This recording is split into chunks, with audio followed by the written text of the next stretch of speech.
Magandang buhay! So, ngayon yan, ang i-discuss ko naman sa inyo is yung second method o yung ibang way ng pagsosolve ng quadratic equation.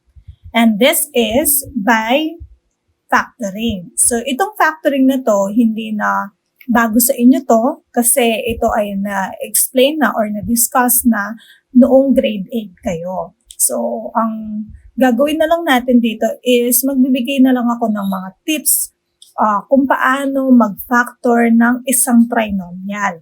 Okay, so here, pag sinabi natin trinomial, meron tayong 3 terms. This is yung meron tayong quadratic term dito sa ating quadratic equation. I am referring to the quadratic equation. Okay, so meron tayong 3 terms. So, yung 3 terms natin sa quadratic equation ay yung quadratic term, yung linear term, and the constant term. Okay, so dito mag-factor tayo ng isang trinomial, which is yung quadratic equations nga. Okay, so tandaan nyo sa factoring, hindi natin laging nagagamit ang factoring, lalo na kung ang equation mo ay hindi factorable. So, hindi ibig sabihin na pwede kong gamitin lagi si factoring. So, kailangan mo munang tignan or i-check kung ang yung equation ay factorable. Okay? So, don't worry kasi meron pang ibang way para masolve mo yung isang quadratic equation. Tandaan nyo, meron tayong 4 na paraan. Okay? So, hindi pwede tayong gumamit ng ibang way to solve yung isang quadratic equation. Okay? So, dito, ang focus natin ay isang quadratic equation na trinomial. Now, ano yung mga tips na dapat natin tandaan kapag meron tayong given na trinomial na isang quadratic equation? So, eto yon, 2 tips natin. So, unang muna dun tayo sa may blue rectangle or blue box. So, tandaan nyo, ang unang-unang titignan nyo dito is yung sign ng constant. This is the first tip. Okay, yung sign ng constant. Tandaan nyo, constant ito yung number siya na walang variable. Okay, so ito yon. So, tignan yung sign ng constant. Kapag ang sign ng constant is positive, then that means ang magiging sign ng factors mo ay both positive or both negative. So, ibig sabihin like sign sila. So, ibig sabihin kung positive ito, positive din yung sa kabila. Okay? Kung negative, yung isang way naman o yung isang factors naman o isang pares ng factors nun ay pwede rin pares na negative. Okay, so pwedeng both positive o kaya both negative. Okay, so ganun yon. Next nyan is kung parehas sila. So kung parehas sila or parehas yung sign nila, that means para makuha natin yung value ng b is mag-a-add tayo. Kasi parehas yung sign. So mag-a-add tayo, di ba? That's the rule in addition of integers. Okay? So, that's the first tip. Next tip. Daan to. Laging tinitignan muna yung sign ng constant. This is the next tip. Kapag naman negative ang constant mo,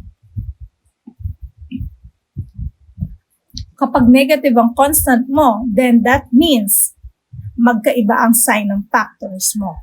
So, yung isa, pwedeng positive, at yung isa naman is pwedeng negative. Okay? Wait lang. So, ganun yan. Or ibahin natin yung sign. Color. Gawin natin yun. Negative. Okay? So, tandaan nyo. Kapag negative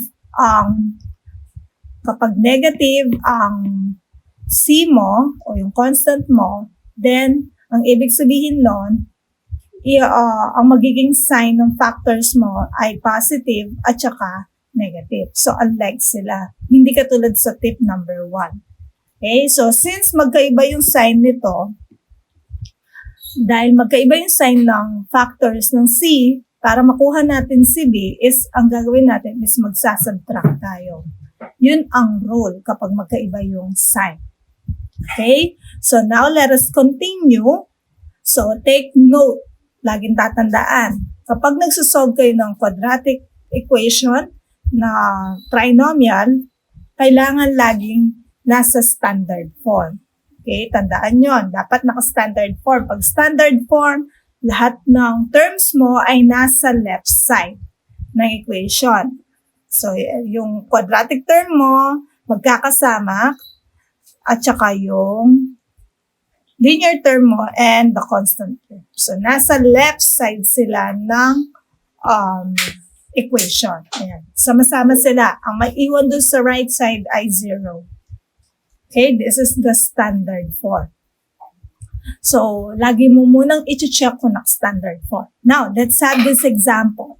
Let us solve the following quadratic equation. Pag nagsosolve kayo ng quadratic equation, ibig sabihin, kailangan nating hanapin yung roots or solutions ng ating equation. Okay, pag sinabing roots or solution, ito yung values ng x. Diba? Ilan ba yung magiging roots ng isang quadratic equation? So, 2. Ito yung x sub 1 at saka x sub 2. So, 2 value ng x. So, ito yung sinusolve natin. Okay? So, let's have example number 1.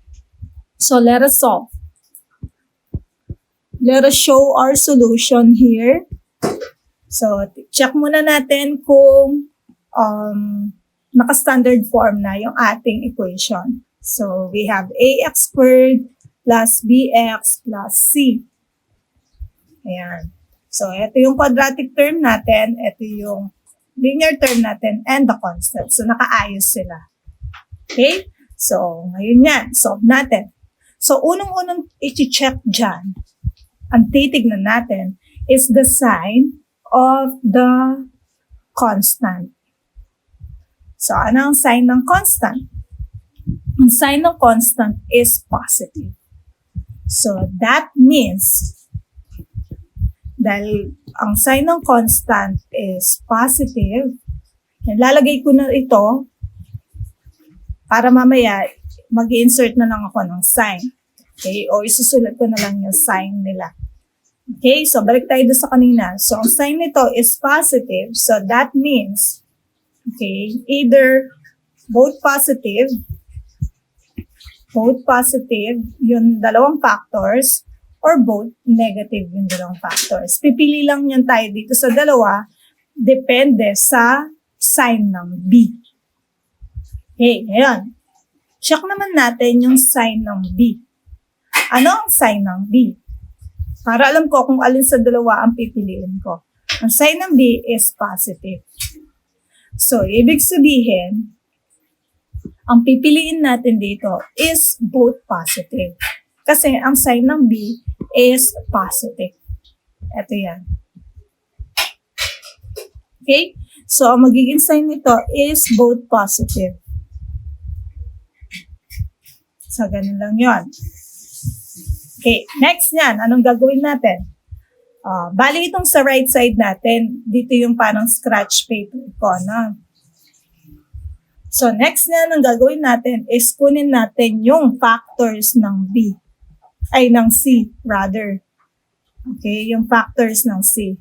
And ano ang C natin? That is 8. So, ano ang factors ng 8? Pag sinabing factors, i-multiply. Ano yung numbers na kapag binultiply mo, you will get a product of 8.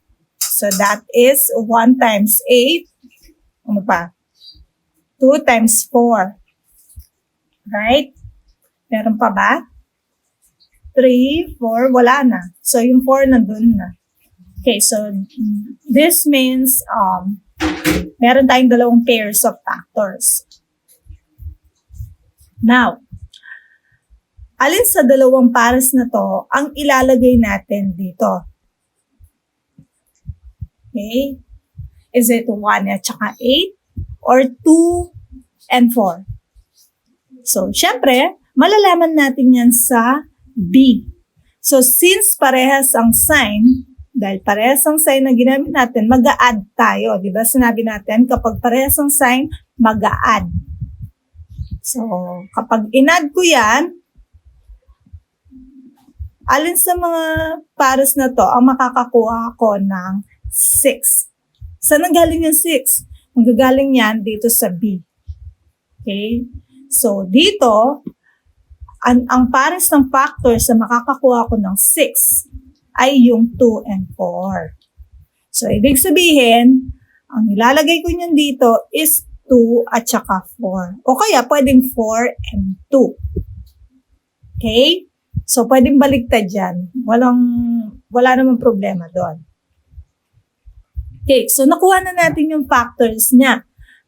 So, pwede na natin yung isolve. So, ang gagawin na lang natin, yung next step natin is paghiwalay natin yung dalawang factors. Equate natin sila sa 0. So, tatanggalin ko na yung parenthesis. We have x plus 2 equals 0 at saka x plus 4 equals 0. Malapit na tayo. Malapit na natin makuha yung value ng x. Next niyan, ang gagawin natin is itatranspose natin si positive 2 at saka yung positive 4 sa kabila para makuha natin yung value ng x. Okay, so transpose natin. So may iwan si x dito equals yung positive magiging negative. So next yan, ganun din sa kabila, yung positive 4 magiging negative 4. So this is now our the roots of our quadratic equation. So ano ang roots ng quadratic equation? We have negative 2 at saka negative 4. So ito yung x sub 1 natin, ito yung x sub 2 natin. Okay, so ganun lang siya kadali. Okay, let's have another example. So, unang titingnan kung naka-standard form. Naka-standard form na ba ito?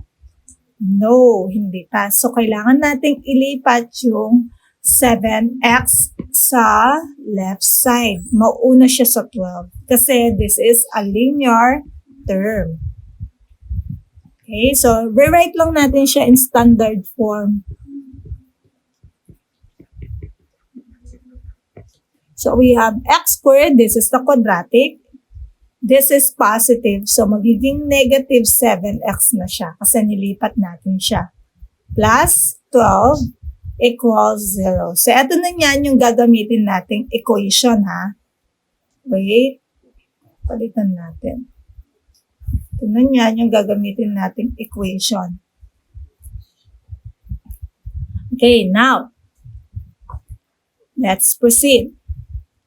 So, isulat ko muna yung ax squared para hindi tayo nalilito. Plus c. Okay, so ano ang titignan natin dyan?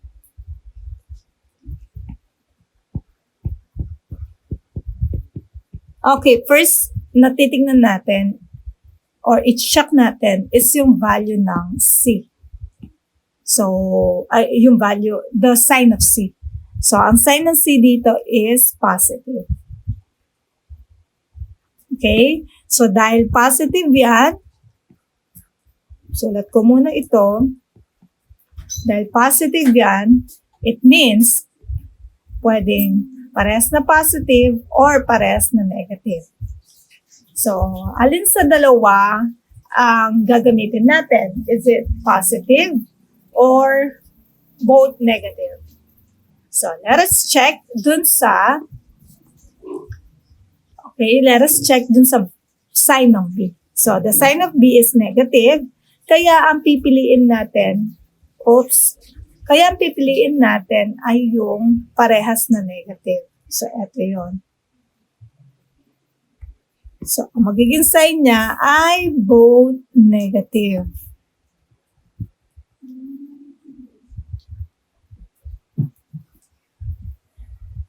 Okay, next niyan is kukunin natin yung factors. C ang titignan natin dito, which is 12. So, ano yung mga factors ng 12? So, we have 1 times 12. Ano pa? After nung 1, ano yung susunod? 2. So, pwede ba kaya si 2? So, 2 times 6. Pwede. Next, how about 3? 3 times 4. Meron pa ba? After 3, we have 4. Nandun na yung 4. So, it means, eto na yung pares ng mga factors natin. Okay? So, ngayon yan, alin sa tatlong pares na to ang ilalagay natin dito? So, balik tayo doon sa kanina. Di ba parehas na negative? So, it means mag-a-add tayo. So, add. Add natin. Dapat ang makuha natin dito is yung value ng B, which is 7. So, 1 plus 2, 1 plus 12, 13. 2 plus 6, we have 8. 3 plus 4 equals 7. So, alin dyan na nakakuha tayo ng 7? Tama, that is 3 at saka 4. Ito yun. So, ang ilalagay natin dito ay 3 at saka 4. Pwede rin 4 at saka 3. Wala namang problema doon. Okay, so ito na yung magiging factors natin. Ngayon yan, we need to equate the two factors by 0. So, x minus 3 equals 0. So, tanggalin na yung parenthesis. X minus 4 equals 0. Next thing na gagawin natin is magta-transpose tayo. So, itatranspose natin yung negative 3 tsaka yung negative 4 on the right side to get the value of x. So, x equals, itatranspose natin si negative 3, so magiging positive 3 na siya. So, do we need to write the positive sign? So, syempre, dahil nag-iisa lang siya dito sa right side, so no need na isulat pa yung positive. Next niyan is yung negative 4. So, since negative 4 siya, so magiging positive 4 yan. So, no need to write the positive sign kasi nga, nag-iisa lang siya sa right side. So, yan na yung magiging sagot natin. So, these are now the values of x. So, this is x sub 1 and x sub 2. Okay? So, ganun lang siya kadali. Okay, next. Ito naman.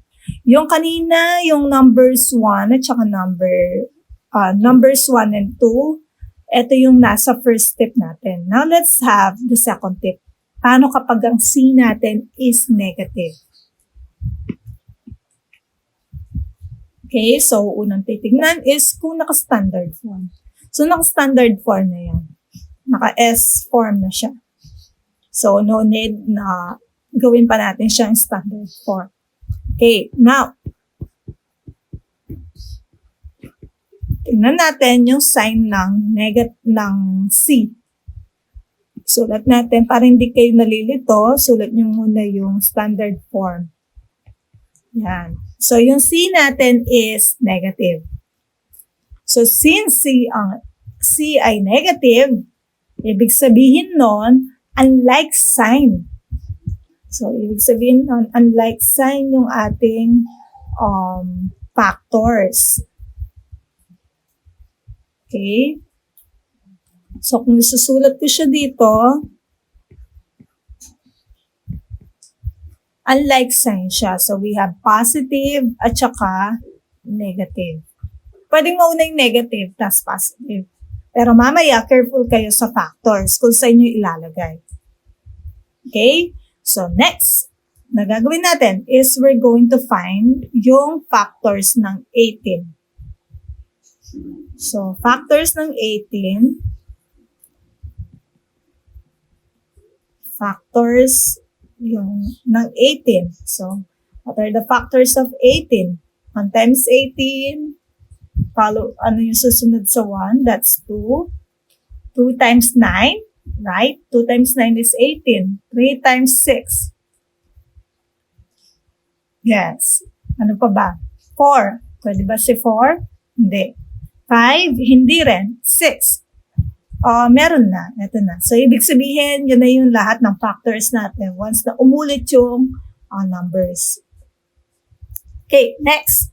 So, alin kaya sa tatlong pares na to ang gagamitin natin o ilalagay natin dito sa ating equation? Okay, so ngayon yan, tignan natin. Since magkaiba yung sign, so kailangan natin mag-subtract. So, subtract. Alin kaya dyan? So, kailangan makuha natin ay 3. So, yung 3 na yun, yun yung B natin, ha? Yun yung B. Ito yun. So, kapag sinubtract ko si 18 at saka 1, magiging 17 yan. 9 at saka 2, sinubtract ko, magiging 7. 6 at saka 3, magiging 3. Ayun. May nakuha tayo na 3. Ito yun. So, ibig sabihin, 6 and 3 ang sagot dyan. Yun nga lang, careful kayo dito. Kasi hindi natin pwedeng ilagay agad. Okay? Yung 6 at saka 3. Check muna natin kung ano yung sign ng B. Ang sign ng B is positive.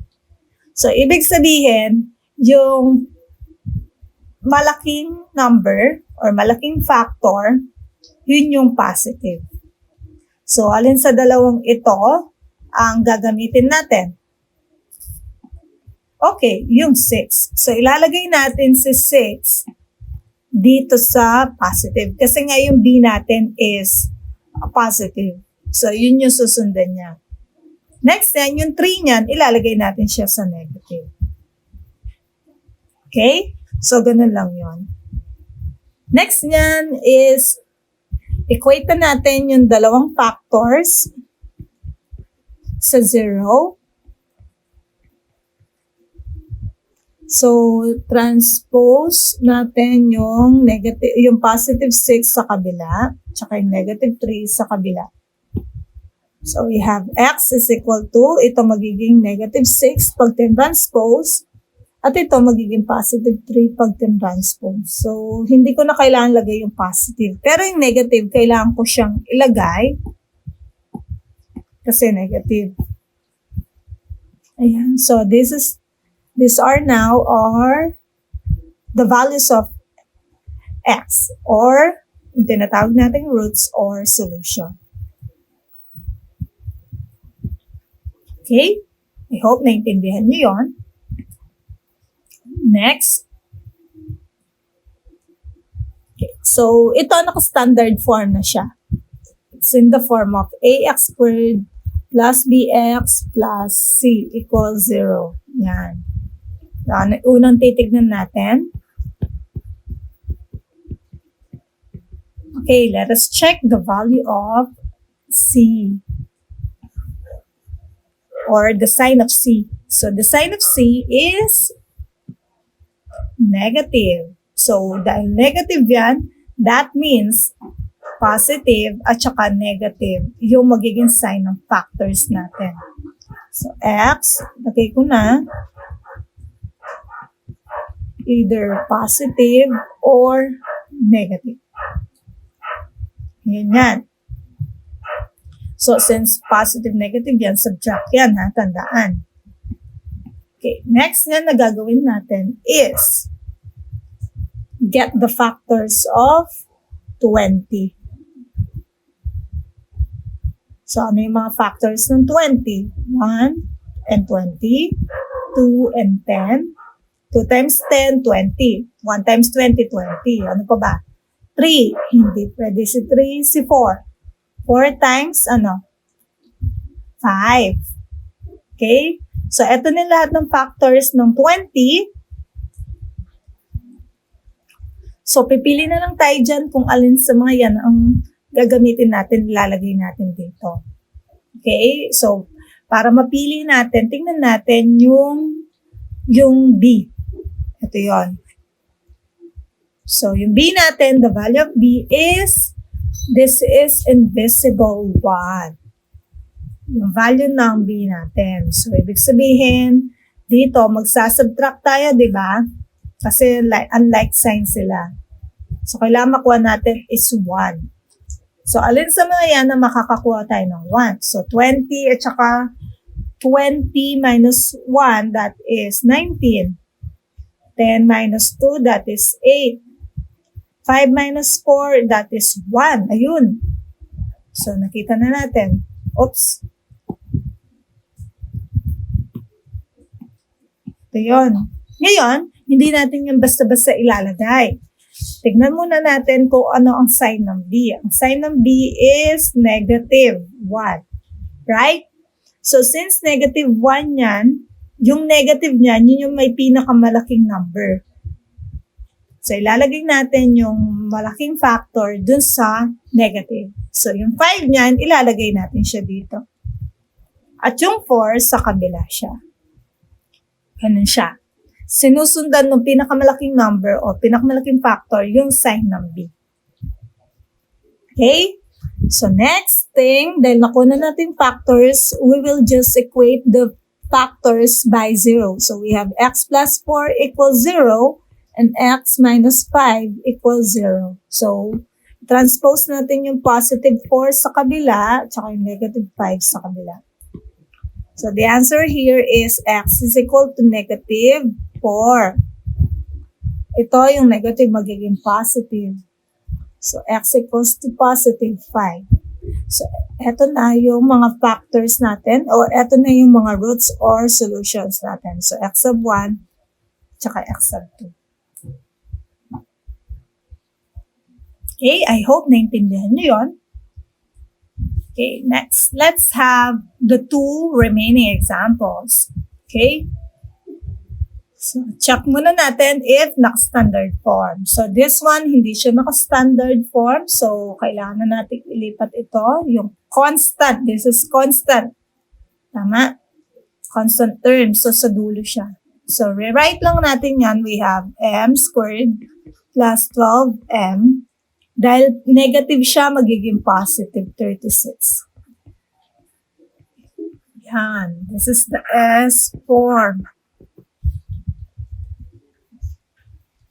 So, next.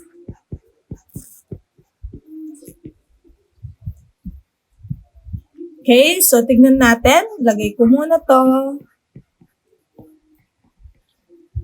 Okay, let us check the sign of the constant. That's positive. So, dahil positive siya, ibig sabihin, both positive sila or both negative. So, alin sa mga yan ang pipiliin natin? Tingnan natin yung B. So, yung B natin is positive, kaya ang pipiliin ko is positive. So, ito niyan, positive. Kuha? Okay, next. Kunin natin yung factors ng 36.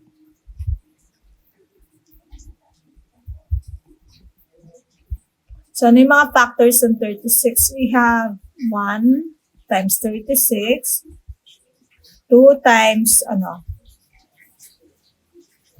18, 3 times 12, ano pa ba? 4 times 9, 5, at saka 6 times 6. Yan, daming factors dito. So, maraming factors. So, kailangan natin kunin yung pag in-add natin siya, makuha natin yung B. So, dito, dahil pares lang sign, so mag-a-add tayo. So, add natin yan. Dapat ang makuha natin is yung B. Right? Yung B is 12. So, din sa mga yan, kapag in-add ko, makakakuha ko ng 12. So, 1 plus 36, 37 yun. Yan. O yun, dito tayo. 6 plus 6. That is 12. Nag-shortcut na ako dito kasi mag-add lang naman kayo. So, ibig sabihin 6 plus 6. So, since parehas yung sign nito, kahit hindi na natin tignan yung b niyan. Kahit saan natin nilagay si 6, okay lang. Okay? Nagiging maselan lang kapag magkaiba yung sign nila. So, kung parehas ang sign, walang problema kahit saan mo ilagay yung dalawang factors. Okay? So, dahil nakuha na natin yung factors niya, equate na natin yung dalawang yan sa 0. Yan. So, transpose lang natin. Parehas lang naman sila. So, we have x is equal to negative 6. Same then, x equals to negative 6. So, same yung roots natin. So, dalawang roots yan. Kahit parehas sila, dalawa pa rin roots yan. Okay? So, kailangan nyo pa rin isulat na negative 6 and negative 6. Okay? So, next, last number or last example, yung mga examples natin na 1 to 5, those are factorable. Pag sagot nyo sila ng ganyan, ibig sabihin, yung equation natin na quadratic ay factorable. Now, let's check kung ito ay factorable. Okay, so, tingnan muna natin kung naka-standard form. So, naka-standard form naman siya. So, let's have the solution. Okay, let us check. What's the sign of 7? The sign of 7 is positive. So, that means either pares silang positive or pares na negative.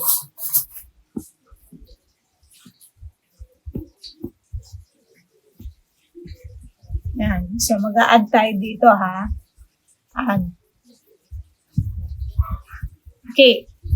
So, lagay ko dito yung dalawang factors. Next niya na gagawin natin is check natin yung B. So, the sign of B is negative. So, ibig sabihin niya, ang pipiliin ko is itong dalawang negative.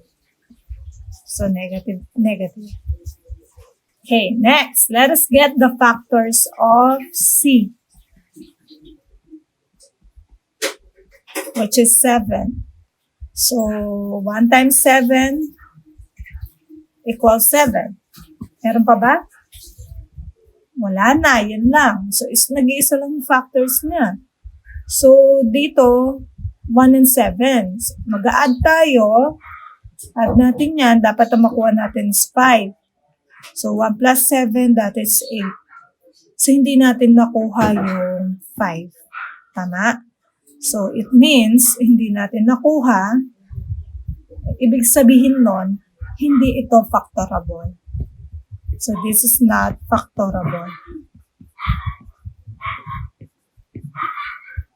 Okay? So, hindi natin magagamit yung factoring sa ganitong klaseng quadratic equation. Yun ang ibig sabihin nun. Kapag hindi siya factorable, meron bang other way to solve this kind of quadratic equation? Yes, meron. Okay, ito yung mga susunod na methods na pwede nating gamitin for this kind of quadratic equations kung hindi factorable ang isang equation. Okay, so meron pa tayong dalawang remaining na methods na pwede nating gamitin sa ganitong klaseng quadratic equation. Okay, huwag niyong ipipilit kung hindi siya factorable. Maybe you can use or pwede nyo gamitin yung ibang way or ibang method. Hindi rin natin pwedeng gamitin dito ang yung una, yung extracting square root, kasi nga we have trinomial. Nagagamit lang natin yung extracting the square roots kapag ang given natin ay quadratic term at isang constant term. So, dito nawawala yung linear term. Okay? So, that's it. So, itutuloy ko to, yung dalawang remaining methods ng pagsusolve ng quadratic equation. Okay? I hope naintindihan nyo yung discussion natin regarding sa factoring. Okay, bye!